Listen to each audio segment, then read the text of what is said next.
Catherine, thank you for the introduction. If you will allow me a major qualification, she said I'm a professor of economics at Stellenbosch University. I have to qualify very much a retired professor of economics, and that might show in my presentation. I was asked to make some comments on the trade and regional integration contained in South Africa's National Development Plan. Now, I might just point out that my comments are not derived from a formal paper, but you will find in the handouts you were given yesterday a very short note which I wrote for the purposes of today. I must also emphasize that Lawrence, that I didn't see. I concentrated on the National Development Plan, and having listened and having read your paper before, I haven't observed many aspects of that plan, of your paper, incorporated in the NDP. I will raise a few points. The first is just very brief remarks on the NDP as a policy document, and then say something about the integration in the global economy, South Africa's, and how they see South Africa's integration in the global economy. Thirdly, integration in the region, and then I will conclude with a rather negative remark. The National Planning Commission is a very important body in the South African government structures. It prepared this development plan, it's called the National Development Plan 2030, and this plan has been given a very strategic role as a policy guide. Now, those of you who observe South African trade and industrial policy documents will know that this is one of quite a few documents that were published recently.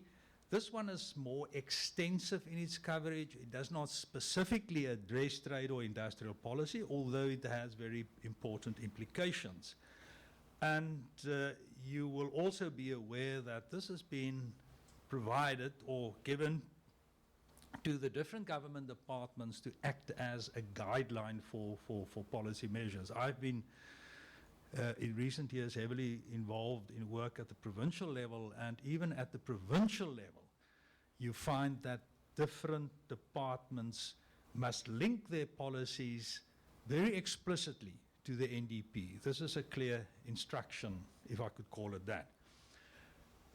So it is a very important document which aims to eliminate, or through implementation aims to eliminate, poverty and reducing inequality by 2030.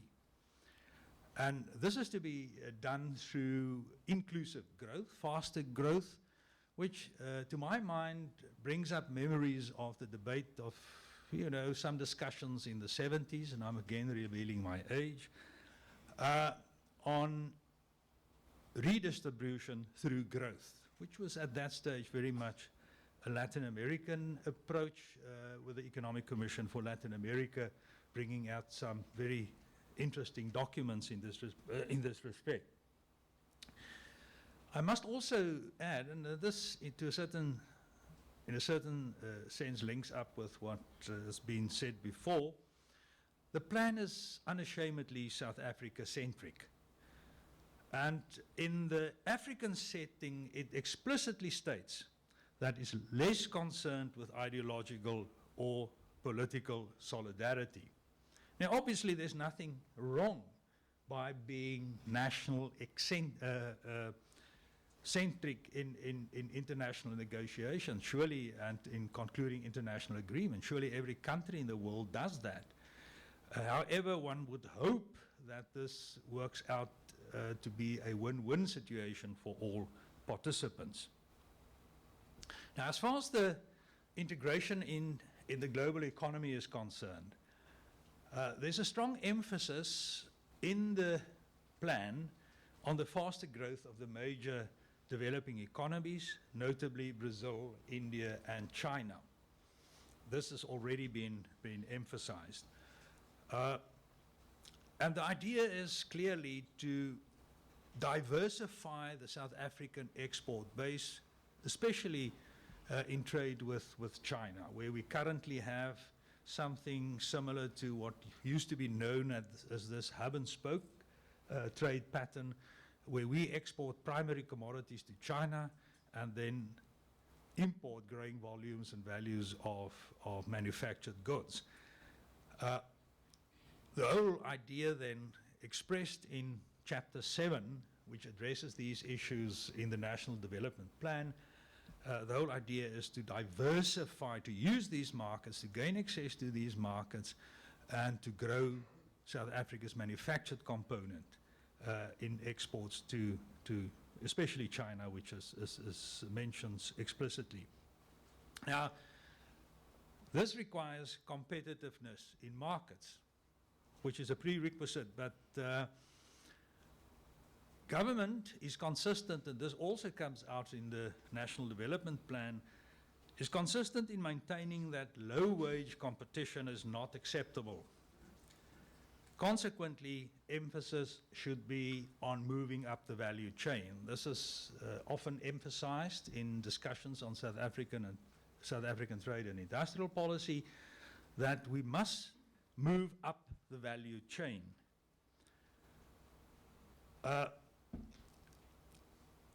What I see in this, in this I detect, and in discussions on this, I detect what could perhaps be described as an elephant in the room.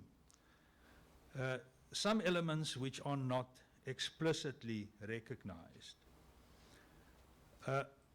The first is that the large emerging market economies like China and India are likely to be more competitive across the range of manufacturers, from less to more skill intensive. Secondly, and I stand to be corrected on this, I cannot think of a single NIC, for example, that leapfrogged lesser skilled industries in their development. Most of them, if you think of the post-war experience, post-World War II experience, they started at the bottom and progressed up the value chain through experience and investment in human capital. I appreciate all that's been said yesterday and again this morning on integrating into value chains, global value chains, but I think this principle or this observation is still relevant. I think especially in terms of what was emphasized yesterday by Patrick on the, what did you call it? The smiley pattern. Yeah. The third element that I don't think is considered adequately is that in South Africa, the solution to our problem of not being able or not willing to compete in low-wage goods is sought in spending more on education and training. The question, however, is how likely is this to produce results within a reasonable time period? We all are aware of the dysfunctional nature of a significant component of South African education, and the structure of education, and the focus of education, the lack of maths and science in our secondary school output. How realistic is it to expect a turnaround within a reasonable time period? These are observations are based on what I read in the National Development Program on the global economy and integration into the global economy. If we could now turn to regional integration. Now, the National Development Program sees benefits for South Africa through deeper and more extensive integration in the region. And this featured prominently and will still again feature this morning in the different regional integration arrangements or discussion, the tripartite arrangement, for example. But not only in formal regional integration are benefits seen, but also through cross-border cooperation in developing infrastructure and easing administrative constraints to trade, the typical non-tariff barriers to trade that were emphasized yesterday, and especially developing infrastructure focusing on transport links within the region. But there are also benefits for our neighbors, according to the National Development Programme, quite correctly so, and they base this on, I quote there, South Africa's economic vibrancy is in the interest of the region as a whole. I will come to that point again. When I make three observations. The first on regional integration. The first is that the National Development Programme emphasizes that integration agreements are subject to reconsideration and change. They are not cast in stone, and I quote there in full, to take full advantage of the realignment of global politics and trade, South Africa may need to redefine its existing agreements, starting with the Southern African Customs Union and SADC partners. These agreements should be tested for their validity and coherence and for global bilateral and multilateral partners, affiliations and commitments. Clearly, and one cannot criticize this, one should continuously reconsider your regional integration arrangements, and this is reflected very clearly in the plan. However, in the same paragraph, and this is my second observation, in the same paragraph that discusses the need for SACUs, the Southern African Customs Union restructuring, the NDP turns to monetary integration in the same paragraph and a common currency, this ubiquitous feature of all integration arrangements in Africa. And they expressed their views on this in the following words. An immediate priority is the development of more effective financial transaction mechanisms to facilitate physical trade. Bank letters of credit do not operate well between African countries, requiring most trade transactions to pass through a third non-continental currency. Now, this is true. But does this really apply within SACU? Because the Commission seems to be unaware, or at best not appreciative, of the role that the Common Monetary Area plays in the region.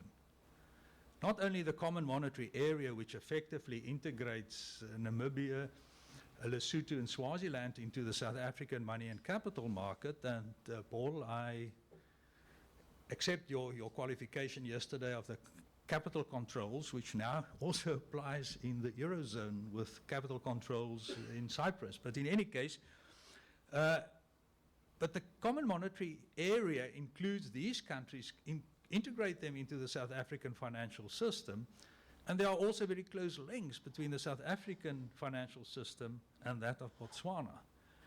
And this is not featured. This does not feature in the National Development Programme. It's not discussed. They only have a passing reference to the Common Monetary Area, but some discussion on the CFA franc experience. And developments, very, very, very conspicuous development within our neck of the woods is ignored. The third observation is that is on this question of South Africa's economic vibrancy. Now, we know that in all successful integration arrangements, there's always one or two, you called it a offensive term, but a leading economy. We have it in the European Union, you have it in NAFTA, you have it in Mercosur. There's always a large, vibrant economy. Now, it's difficult to define the word vibrancy, but I don't read economic diversification, having a more diversified, more developed economy, as the only elements that define vibrancy. I would expect fast economic growth as well.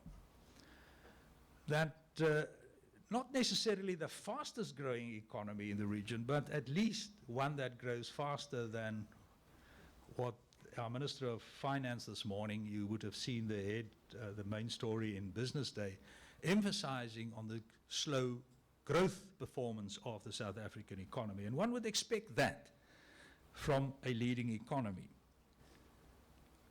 I conclude, Catherine, as a whole, and this has been said by many, many people, the National Development Plan is a laudable and visionary document, seen as a whole. However, with apologies to your effort there, it is regrettable that more rigor, vision, and imagination did not go into considering South Africa's role or in drafting South Africa's role in the global and regional economy. Thank you.